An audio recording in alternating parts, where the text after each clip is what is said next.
The card I'm making today is a shabby chic holiday card with a Swedish greeting. The main feature is the Santa from Tim Holtz Santa Greeting. It's a Colorize die set. Hello and welcome to Valley Oak Paper. My name is Cecilia. Let me show you how I made this card. Tim Holtz Colorize is basically paint by numbers but with die cuts. On the backs of the Colorize dies there's text, usually a color name and a number. The color refers to the colors used in the picture on the front of the packaging. Number 1 is usually the darkest, and then they get lighter as the numbers go up. That makes sense because you'll use number 1 as your base, and then you layer lighter pieces on top of it. Here's the die for white 2. On the packaging it's actually white. The white 2 die cuts all the shapes that are white on the packaging. I've chosen to use this pretty white glitter paper from Recollections for that layer. I've written the die names on the colored cardstock I'm using today. It's all from Recollections. I like the 110 pounds colored cardstock for die cutting. Here's my cut list. And here are the Santa die cuts with labels. You can download these images from my blog at valleyoakpaper.com. There's a link in the description. I actually cut each die twice and stacked the die cuts for stability. In hindsight, that may have been overkill. My finished Santa is a chunky boy. I want this card to be shabby chic, so I'm going to use a lot of gesso. My gesso is by Vicky Bouton, but any white gesso will work. Oversimplified, gesso is basically thick, matte white paint. People who are into shabby chic often use gesso to unify the color scheme. It's similar to how in a vintage card you'd use brown to unify that color scheme. I'm applying gesso to the edges and haphazardly across the surfaces. It's important not to be neat and tidy with the application. Go for artistic brushwork. That's part of the appeal of shabby chic. It shouldn't be perfect. I start with the base and move my way up. When I'm done assembling the Santa, I add more gesso to get a unified look I'm going for. Next, I turn my attention to the tree line die cuts.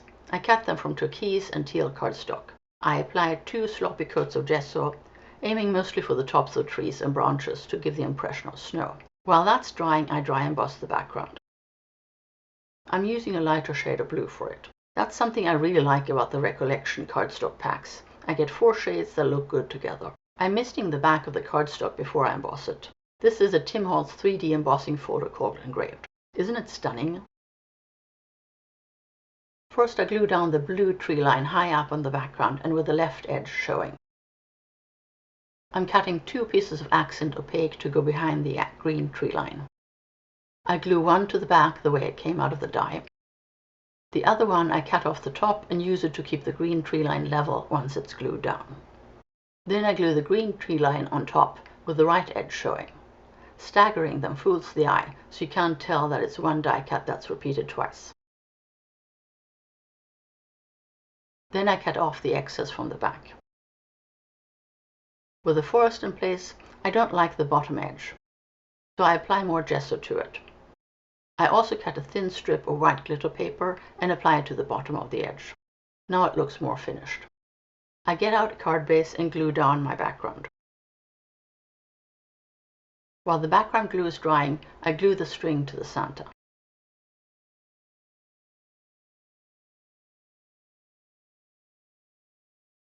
Next I cut the letters for my greeting with the alpha dies included in the Santa greeting die set.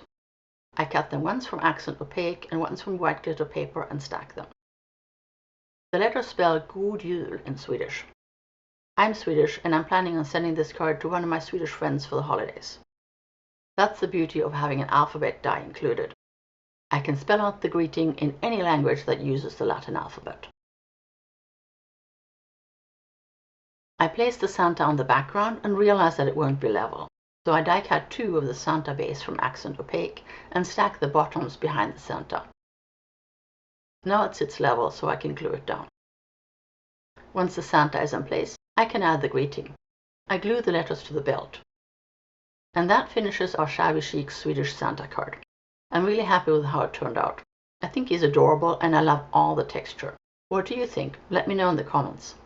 You can find links to everything I used in today's card in the description box below, as well as in my blog post on valleyoakpaper.com. Thanks for watching. I'll see you next week.